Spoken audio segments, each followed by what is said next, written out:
교회 회장들의 가르침 제13장 순종 주님이 명하시면 행한다. 하나님의 계명에 철저하게 순종하는 생활을 하고 그분 앞에서 겸손히 행하십시오. 조셉 스미스의 생애에서 조셉과 에머가 펜실베이니아 주 하모니에 살았던 1827년 12월부터 1830년 8월까지 선지자는 교회 모임에 참석하기 위해 뉴욕을 주기적으로 방문했다. 1830년 9월 조셉과 에머는 뉴욕 서부에 살고 있던 성도들과 합류하기 위해 페이에트로 거처를 옮겼다. 그해 12월 선지자는 뉴욕에 있는 교회 회원들의 큰 희생을 필요로 하는 한 계시를 받았다. 그들은 가정과 농장 그리고 사업을 남겨두고 떠나서 오하이오주 커틀랜드로 집합해야 했다. 교리와 성약 37편 참조. 그들은 그 지역에 살고 있던 개종자들과 합세하여 교회를 세우게 될 것이며 주님에게서 높은 곳에서 오는 권능을 부여받게 되리라. 교리와 성약 38편 32절는 약속을 받았다. 조셉과 에머 스미스는 1831년 1월 말에 주님의 계명에 순종하여 뉴욕을 떠난 최초의 사람들 가운데 있었다. 그들은 혹독한 한겨울의 썰매 마차로 커틀랜드까지 400km가 넘는 거리를 여행했다. 에머는 쌍둥이를 임신 중이었다. 커틀랜드 주민이었던 뉴얼 K. 휘트니는 그의 손자 올슨 F. 휘트니가 설명한 바와 같이 선지자를 환영한 최초의 사람들 가운데 하나였다. 1831년 2월 초순경 4사람을 태운 썰매 마차가 커틀랜드 거리를 지나 길버트 앤드 휘트니 상점 앞에 머물렀다. 남자들 가운데 젊고 용감해 보이는 사람이 내리더니 성큼성큼 걸어 올라가 상점 안으로 들어간 뒤 소액투자 동업자가 서 있는 곳으로 걸어갔다. 뉴얼 K. 휘트니 씨.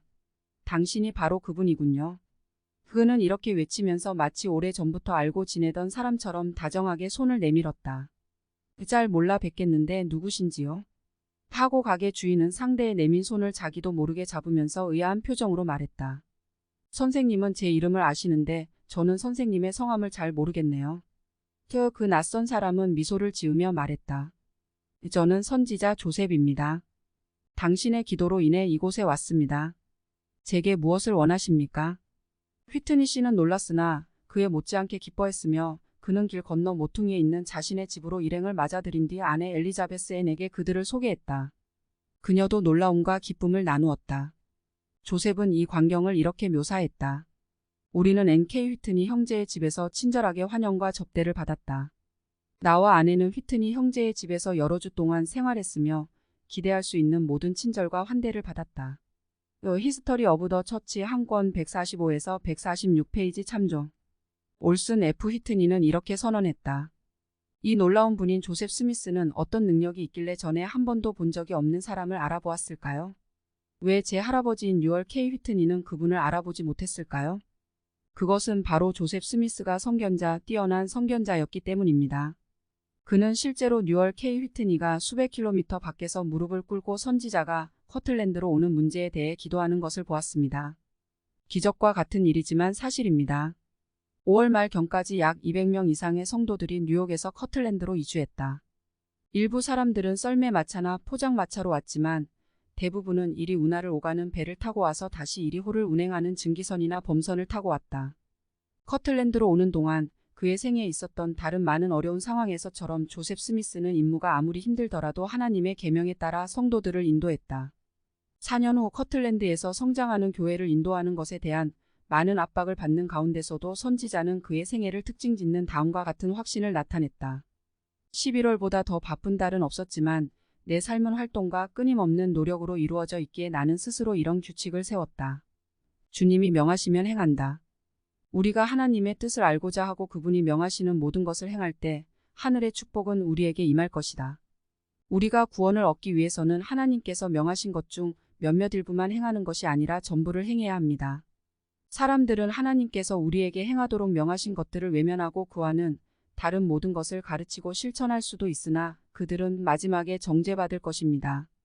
우리는 박하와 운양과 온갖 채소의 11조는 드리면서도 하나님의 다른 계명들은 지키지 않을 수도 있습니다. 누가복음 11장 42절 저의 사명은 하나님께 순종하고 다른 사람들 역시 하나님께서 우리에게 행하도록 말씀하시는 것에 순종하도록 가르치는 것입니다. 사람들이 그 원리를 좋아하느냐 좋아하지 않느냐는 중요하지 않으며 홀로 그것을 고수한다 하더라. 도 저는 항상 참된 원리를 옹호할 것입니다. 한 교회로서 그리고 한 백성으로서 우리는 하나님의 뜻을 알기 위해 현명해지고 그것을 탐구하며 그런 다음 그것을 기꺼이 행해야 합니다.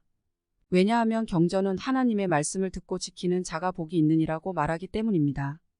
또 구주께서는 이렇게 말씀하십니다. 너희는 장차 올 이 모든 일을 능히 피하고 인자 앞에 서도록 항상 기도하며 깨어 있으라. 또 누가복음 11장 28절 21장 36절 참조. 만약 에녹, 아브라함, 모세와 이스라엘 백성 그리고 하나님의 모든 백성이 하나님의 계명을 지킴으로써 구원을 받는다면 우리도 만일 구원을 받게 될 경우 똑같은 원리를 통해 구원받게 될 것입니다.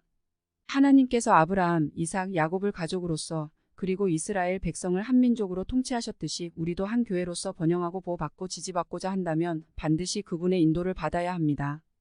우리의 유일한 확신은 하나님 안에 있으며 우리의 유일한 지혜는 그분으로부터 옵니다. 그분만이 영적 혹은 세상적으로 우리의 보호자여 안전케 하시는 분이시며 그렇지 않을 경우 우리는 무너지고 맙니다. 우리는 인간이 만든 어떠한 법도 어기거나 인간의 어떠한 가르침도 범한 적이 없으나 그분의 계명을 지키지 않았기 때문에 하나님의 손으로 징계를 받은 적이 있습니다. 그분의 계명을 가벼이 여기고 그분의 의식에서 이탈했기 때문에 주님께서는 우리를 심하게 징계하셨으며 우리는 그분의 힘을 느끼고 순순히 징계를 받아들였습니다. 앞으로는 현명해지고 순종이 제사보다 낫고 듣는 것이 수양의 기름보다 사무엘상 15장 22절 낫다는 것을 기억합시다. 조셉 스미스는 주님이 명하시면 행한다고 선언했다. 주님이 주신 모든 계명과 마찬가지로 11조의 법은 그것에 순종하는 사람들에게 큰 축복을 가져다 준다. 지시를 받을 때 우리는 그 음성에 순종하고 하나님 왕국의 율법을 준수해야 합니다. 그렇게 한다면 하늘의 축복이 우리에 임하게 될 것입니다. 모두가 조화를 이뤄야 하며 그렇지 않으면 아무 일도 이룰 수가 없습니다. 또한 고대 신권에 따라 움직여야 합니다. 그렇기 때문에 성도들은 세상의 악으로부터 분리된 뛰어나고 유덕하고 거룩한 그리고 택함을 받은 백성이어야 합니다. 주님께서는 바울이 당시의 교회들에게 보낸 서한과 가르침에서 설명했듯이 예수 그리스도의 교회를 에녹의 시대처럼 모든 은사들을 갖고 있는 제사장의 나라, 거룩한 백성, 택하신 족속으로 만드실 것입니다. 출애굽기 19장 6절 베드로전서 2장 9절 참조. 누구든지 예수 그리스도가 하나님의 아들이라는 것을 믿고 그 믿음으로 행복해질 수는 있지만 그분의 계명에 순종하지 않으면 마지막에는 주님의 의로운 가르침에 불순종한 연고로 정죄받을 것입니다.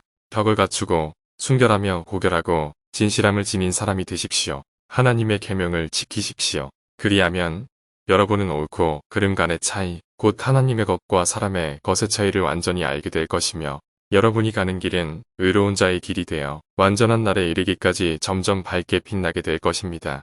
잠언 4장 18절 참조.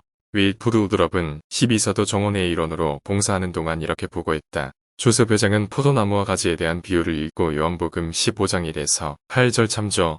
그것을 설명하면서 이렇게 말했습니다. 우리가 하나님의 계명을 지킨다면 우리는 열매를 맺고 하나님의 친구가 되며 주님께서 하신 일을 알게 됩니다. 하나님께서는 우리가 순종할 경우 해의 왕국에서 쉴 수 있도록 우리를 준비해주는 율법을 주신다. 하나님께서는 사람이 어떤 왕국이나 국가에 살든 또 어떤 명령을 받을 때 그가 처한 상황이 어떻든 간에 하나님의 명령에 대한 순종이 그 사람이 처해 있는 상황과 조건을 개선시켜 주도록 그 명령을 특별히 적용시킨 후에야 그것을 우리에게 명하십니다. 하늘의 율법이 인간에게 알려졌으며 비록 그것은 지상에 있는 악한 자들의 행동으로 비롯된 여러가지 그런으로부터 생겨나는 역경과 고난들로부터 모든 시대의 믿는 자들을 면제시켜준다고 약속하지는 않지만 그것은 순종하는 모든 사람에게 세상적으로 받을 수 있는 어떤 보상보다도 더 훌륭한 것을 보상해 준다는 것을 보장합니다. 그러나 이러한 역경과 고난 가운데서도 하늘의 율법이라는 사실에 근거한 약속이 있으니 그것은 영생이 필멸의 산보다 높은 것처럼 인간의 율법보다 높은 것이며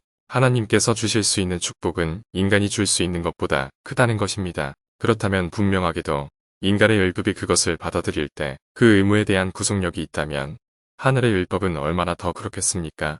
하늘의 율법이 인간의 율법보다 더 안전하다면 순종했을 경우 그에 따른 보상 역시 인간의 율법보다 훨씬 커야 합니다. 하나님의 율법은 모든 악한 자의 세력으로부터 안전하고 영원한 삶, 즉 하나님의 우편에서의 상속을 약속합니다. 하나님의 의 중에는 따로 정해 놓으신 시간 혹은 시기가 있으며 그때 그분은 그분의 음성에 순종하고 그분의 계명을 지킨 모든 종들을 해의 왕국의 안식처로 데려가실 것입니다. 이에 안식처는 완전하고도 영광스러운 곳이므로 그곳에 들어가 축복을 누리고자 하는 자는 먼저 그 왕국의 율에 따라 준비해야 합니다. 이를 위해 하나님께서는 인간에게 특정한 율법을 주셨는데 그 율법에 순종할 경우 그들은 이 안식처를 기업으로 받을 준비를 하게 됩니다. 그러므로 우리는 이것이 하나님께서 우리에게 율법을 주신 목적이라고 결론 지을 수 있습니다. 주님의 율법에 포함된 모든 계명은 순종하는 모든 자에게 보상을 준다는 약속을 수반하고 있으며 이는 바로 거짓말하실 수 없는 존재, 곧 자신의 말은 1.2획도 다 이루실 수 있는 분에게서 온 약속이기 때문입니다. 조셉 스미스는 1843년 4월에 다음과 같은 내용을 가르쳤으며 그것은 후에 교리와 성약설음편 20에서 21절에 기록되었다. 세상의 기초가 놓이기 이전에 하늘에서 변경될 수 없게 선포된 율법이 있어 모든 축복은 이에 근거를 두나니 우리가 하나님에게서 어떠한 축복을 얻을 때에는 그것이 근거를 두고 있는 그 율법을 순종하였으므로 얻게 되는 것이니라. 천국회의에서 인간을 위해 제정된 모든 축복은 그 율법에 순종하는 것을 조건으로 하고 있습니다. 끝까지 충실한 자들은 이에 면류관을 받게 될 것이다. 하나님의 계명에 철저하게 순종하는 생활을 하고 그분 앞에서 겸손히 행하십시오. 그분은 여러분을 그분이 정하신 시간에 높이 들어 올려 주실 것입니다. 사람들은 마지막 날에 그들이 기대하는 것에 어긋나지 않도록 그들이 하는 일에서 참으로 신중해야 합니다. 서 있다고 생각하는 사람들도 주님의 계명을 지키지 않기 때문에 넘어질 것입니다. 반면 주님의 뜻을 행하고 그분의 계명을 지키는 여러분은 형용할 수 없는 기쁨을 누려야 합니다. 그러한 자들은 높이 승형에 이르고 이 세상 모든 왕국에 대한 승리로 들리움을 받을 것이기 때문입니다. 마태복음 22장에 있는 메시아에 대한 기록 가운데서 우리는 천국이 마치 아들을 위하여 혼인잔치를 베푼 왕과 같다는 것을 발견할 수 있습니다.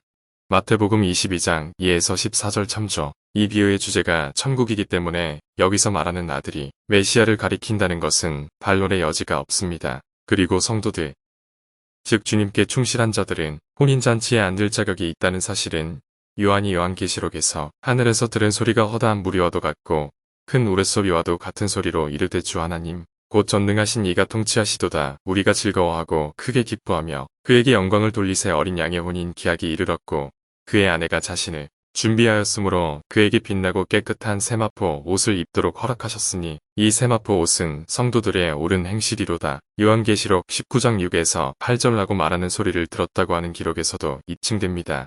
주님의 계명을 지키고 끝까지 그분의 율례 안에서 생활하는 자들만이 이 영광스러운 자리에 참여할 수 있다는 것을 바울은 죽기 전에 디모데에게 보낸 마지막 서한에 있는 다음 내용에서 분명하게 밝혔습니다. 그는 이렇게 말했습니다. 나는 선한 싸움을 싸우고 나의 달려갈 길을 마치고 믿음을 지켰으니 이제 후로는 나를 위하여 이의 면류관이 예비되었으므로 주 곧 의로우신 재판장이 그날에 내게 주실 것이며 내게만 아니라 주의 나타나심을 사모하는 모든 자에게도니라. 디모데후서 4장 7에서 8절. 이 기록을 믿는 사람이라면 누구도 죽음이 임박했음을 알았을 때 행한 바울의 이러한 주장에 대해 조금도 의심하지 않을 것입니다. 비록 그가 자신의 말처럼 한때 하나님의 교회를 박해하고 멸하려 했으나 신앙을 가진 후부터 그는 끊임없이 영광스러운 복음을 전파했습니다. 그리고 충성스러운 군인처럼 그가 신봉해온 대업을 위해 목숨을 바쳐야 할 때가 왔을 때 자신이 말한 대로 영원한 면류관에 대한 확신을 갖고 목숨을 바쳤습니다. 계심한 후부터 죽는 순간까지 열심히 일했던 이 사도의 모범을 따르십시오.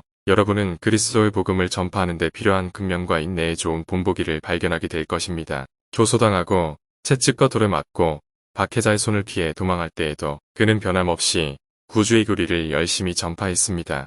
여러분은 그가 이 세상에서의 명예나 부를 얻기 위해 신앙을 받아들인 것이 아님을 알 수 있을 것입니다. 그는 무엇 때문에 그 모든 고난을 겪어야 했습니까?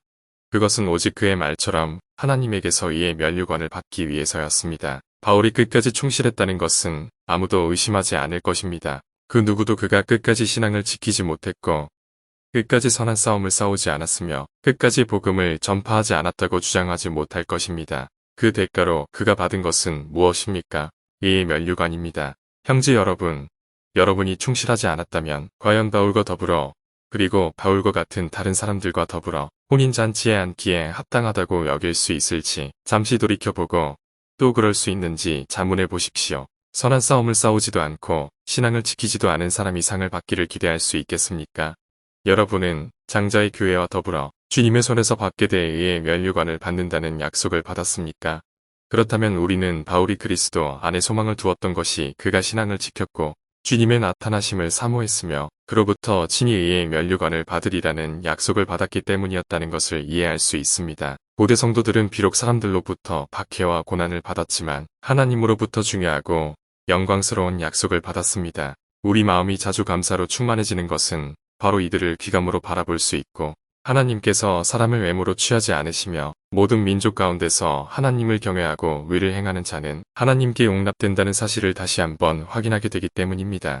사도행전 10장 34에서 35절 참조. 우리는 모든 사람이 자신들의 행위에 따라 심판을 받고 보상을 받게 되며 신앙을 지킨 자들은 이에 면류관을 쓰게 될 것이며 흰옷을 입고 혼인잔치에 들어가 모든 역경으로부터 자유롭게 되고 그리스도와 더불어 지상을 통치할 날이 올 것이며 고대 약속에 따라 그분과 더불어 영광스러운 왕국에서 새 포도나무의 열매를 취하게 될 날이 있다는 결론을 내릴 수 있습니다. 적어도 우리는 이와 같은 약속이 고대 성도들에게 주어졌다는 것을 압니다. 그리고 비록 고대 성도들에게 주어진 약속이 지금의 우리에게 주어진 것은 아니라는 이유로 그 모든 약속이 우리에게 해당되지 않는다고 간주한다 하더라도 우리가 가장 높으신 이의 자녀로서 그들이 받은 것과 같은 부름을 받고 그들이 받아들인 상약을 받아들이며 그들처럼 주님에 대한 간증에 충실하다면 우리도 그들이 그분에게 다가간 것처럼 그리스도의 이름으로 하나님 아버지께 나아갈 수 있으며 우리를 위한 똑같은 약속을 얻게 될 것입니다. 이런 약속을 우리가 얻게 된다면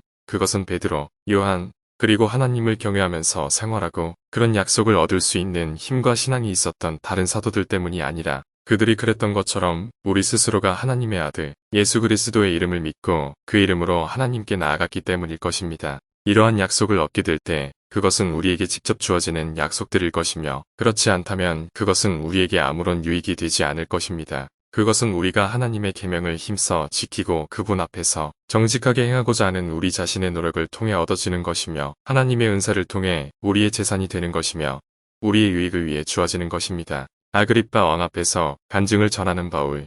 조셉 스미스는 바울이 끝까지 충실했다는 것은 아무도 의심하지 않을 것입니다. 그 대가로 그가 받은 것은 무엇입니까? 이 면류관입니다. 라고 말했다. 형제 여러분, 우리 생각으로 그것이 필요하다면 혹은 그것이 어떤 방법으로든 여러분이 주님의 포도원에서 더 부지런히 일하도록 자극받는 데 도움이 된다면 우리는 고대 성도들이 사람들에게 그리스도를 믿는 신앙에 탁월함과 정당성을 믿게 하려는 유일한 목적으로 견뎠던 노고와 시련, 궁핍과 박해 등을 상기시켜 드리고 싶습니다. 그러나 우리는 여러분이 거룩한 경전을 충분히 공부하신다면 그들의 인내가 여러분 모두에게 알려질 것이라고 믿습니다. 또한 그들이 주님의 손으로부터 생명의 면류관을 얻는다는 확신을 얻기 위해 그들이 갖고 있던 세상의 영광과 쾌락을 기꺼이 희생했다는 것과 여러분이 매일같이 따르려고 노력하고 있는 그들이 받아들인 대업에 있어서 우리를 향한 그들의 열의를 나타내는 노력의 훌륭한 모범 역시 여러분 모두에게 전해질 것이라고 믿습니다. 우리는 여러분이 이 성도들의 모범뿐 아니라 주님의 계명도 마음속에 항상 간직하여 그분의 복음을 선포하는 데 있어서 그분의 뜻뿐만 아니라 악하고 음란한 세대가 그분에게 가한 극심한 박해와 학대 속에서도 만인 앞에서 보여주신 그분의 온유함과 안전한 행동이 여러분에게 가르침이 되기를 바랍니다. 형제 여러분, 그분은 여러분께 거룩해지라고 명하셨습니다. 또한 말할 필요도 없이 그분처럼 순결해지라고 명하셨습니다. 그렇다면 여러분은 그분이 보시기에 얼마나 현명하고 거룩하고 순결하고 또 얼마나 완전하게 행동해야 하겠습니까? 또 그분께서 여러분을 계속 주시하고 계시다는 것도 기억하십시오. 적절한 시각으로 이러한 사실들을 살펴볼 때 여러분은 무관심할 수 없으며 그분의 모든 신성한 요건들을 엄격하게 준수하지 않는다면 여러분은 결국 의가 부족한 사람이 될 것이며 그렇다면 여러분은 자신의 운명이 무익한 종들 가운데 속하게 되리라는 것을 인정하게 될 것입니다. 그러므로 형제 여러분, 우리는 여러분이 보상을 잃지 않도록 자신에게 맡겨진 모든 것을 발전시키기를 간곡히 부탁드립니다. 학습과 가르침을 위한 제언. 본장을 공부하거나 가르칠 준비를 할 때 다음 제언을 고려한다. 도움이 더 필요할 경우 VII에서 XII 쪽을 참조한다. 160쪽 마지막 단락을 읽으면서 조셉 스미스가 자신의 생활 규칙으로 삼은 말에 집중한다. 살아있는 선지자의 말씀이나 성신의 속삭임을 통해 여러분이 최근에 받은 구체적인 지시에 대해 생각해본다. 이러한 지시에 지체 없이 순종했을 때 어떻게 축복을 받았는가? 161쪽 첫째 단락을 복습한다. 왜 우리는 때때로 참된 원리를 옹호하기 위해 홀로 서야 하는가? 어떤 경우에 있어서 우리는 참된 원리를 옹호해야 하는데 홀로 있지 않게 되는가? 몇 가지 예를 위해 161에서 163쪽을 참조한다. 참된 복음의 원리가 사람들에게 인기 있는 것이 아닐 때에도 어린이와 청소년들이 복음의 원리를 계속해서 행하도록 어떻게 도울 수 있는가? 163쪽에서 시작되는 부분을 살펴본다. 하나님께서는 어떤 이유로 우리에게 계명을 주시는가? 왜 우리는 그분의 계명에 순종해야 하는가? 마태복음 22장 2에서 4절과 디모데후서 4장 7에서 8절에 대한 조셉 스미스의 가르침을 복습한다. 164에서 168쪽 혼인잔치에 참여하도록 허락되는 것이 어떤 느낌일지 생각해본다. 잔치에 참여하기에 합당한 사람이 되려면 우리는 어떤 사람이 되어야 하는가? 선한 싸움을 싸우고 신앙을 지킨다는 것이 무엇을 의미한다고 생각하는가? 여러분이 알고 있는 사람들 중에서 선한 싸움을 싸우고 신앙을 지킨 사람을 떠올려본다. 그 사람을 통해 무엇을 배울 수 있는가? 선지자 조셉은 주님이 우리에게 거룩해지라고 명하셨다는 것을 기억하도록 우리를 격려했다. 168쪽 거룩해지라는 명을 받는다는 것은 여러분에게 무엇을 의미하는가? 우리가 이 명을 기억하는 것은 우리의 삶에 어떤 변화를 가져올 수 있는가? 우리의 가족 구성원과 친구들의 삶에는 어떤 변화를 가져올 수 있는가? 관련 성구 출애굽기 20장 1에서 17절 요한복음 7장 17절 니바이전서 3장 7절 교리와 성 약 58편 26에서 29절 아브라함서 3장 25절